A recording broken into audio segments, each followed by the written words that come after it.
Joining me now is the senior editor-at-large at Newsweek, Josh Hammer. Josh, former Virginia factory worker Anthony Oliver has become an overnight sensation with his heartfelt song Rich Men North of Richmond. It went viral around 2 weeks ago and has hit now #1 on Apple Music's top 100 charts, ahead of the likes of Taylor Swift.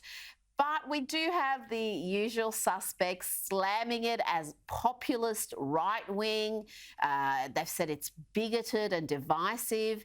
No doubt, perhaps because many Republicans, many pro-Trump folk seem to like the song. Let's have a look at the ordinary Americans from all types of backgrounds reacting to this song. I wish politicians look out for minors, and not just minors on an island somewhere. Lord, we got folks in the street, ain't got nothing to eat, and the whole beast milking welfare. Well, God, if you're 5'3" and you're 300 pounds, taxes ought not to pay for your bags of fudge rounds. Young men are putting themselves 6 feet in the ground, 'cause all this damn country does is keep on kicking them down. Lord, it's a damn shame what the world's gotten to for people like me. What? For people like you. Wish I could just wake up and it not be true, but it is. Oh, it is. Living in the new world.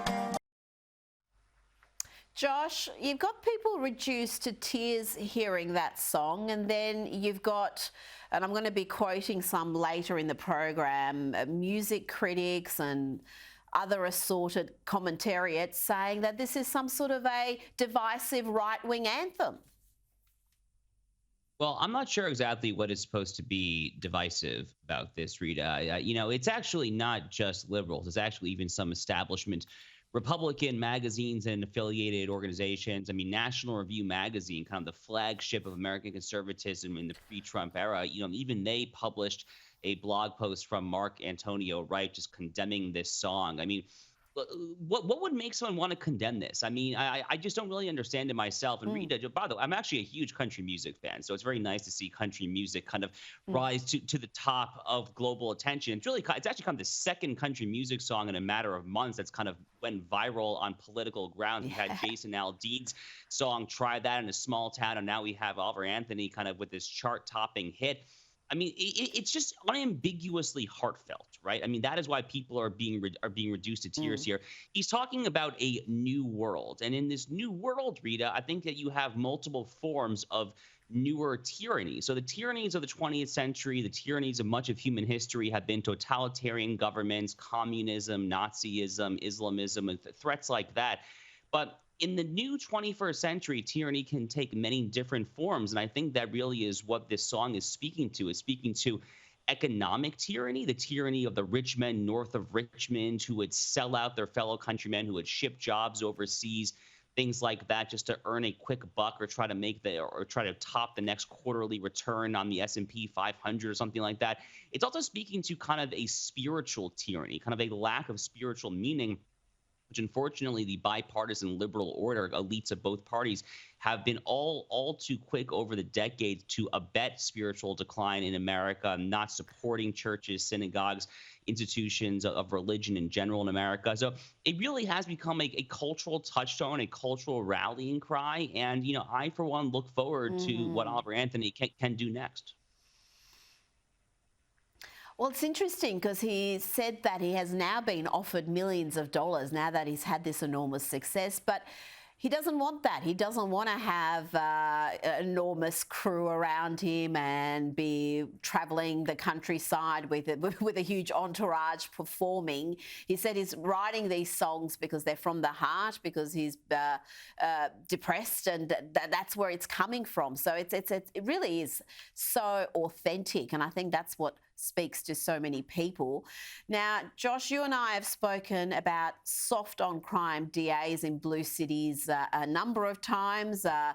This story from New York really shows why so many are fleeing these Democrat strongholds for red cities. The New York Post reports a crazed man with a history of assaulting NYC workers bit a police officer's ear, leaving him needing 20 stitches, and then he was released without bail. A police source revealed that the 32-year-old Dante Bynon had been arrested 6 times before, including 3 violent incidents.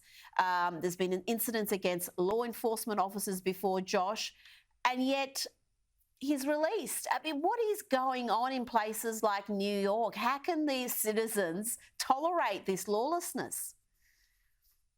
Yeah, I mean, the without bail part of that to me is the most harrowing and frankly just the most blood boiling. I mean, these stories, Rita, frankly, more than any other subcategory of stories that I discuss with you or on my own show, I mean, they make my blood boil, frankly. I mean, just watching this utter desecration of the rule of law, this lack of respect, this cultural dereliction of duty when it comes to respect for law enforcement, the men and women who back the blue. Now, New York State in particular had this horrific bail reform law going back 3 to 4 years ago or so. It's not exactly a new law there, but and they've tried to pare it back on the margins, is my understanding, but it continues to pay horrific dividends for the people of New York City, both civilians and law enforcement alike. And more generally speaking, what you're seeing play out time and time again, I mean, smash and grab has kind of become the new theme in Los Angeles, in San Francisco, and many of these Soros DA cities in particular. New York City, of course, with Alvin Bragg there in Manhattan, is a Soros prosecutor city. So you're seeing a theme emerge here where Soros prosecutors are responsible for prosecuting, or as the case may be, not prosecuting crimes. You're seeing criminals and people who are inclined to do very bad deeds to both civilians and law enforcement alike. You're seeing them just get away with it. I mean, people respond to incentives at the end of the day, and this general kind of tenor, this tone that the left and the Democratic Party in America have reduced to, this utter degradation, this disrespect for law enforcement, this cultural of anarchy and lawlessness, of fetishizing crime and criminals, and holding the people that are the victims of crime, the victims of illegal immigration, saying that they are the people that are actually wrong. I mean, up is down, down is up. It's just a total reversal of all that is good, true, and beautiful. And it's been really sad from afar for me in Florida to watch some of these big blue cities fall to this state. You know, in a situation like New York City, I have family there, and I kind of just worry for them, frankly. Oh, it's sad watching from afar as Australia, because you visit these places and you can see the change within a very short period of time, particularly LA, San Francisco, New York, the decay. And there was once where you'd visit these cities and go, I'd like to live here. No more. I have absolutely zero desire to reside in any of those places.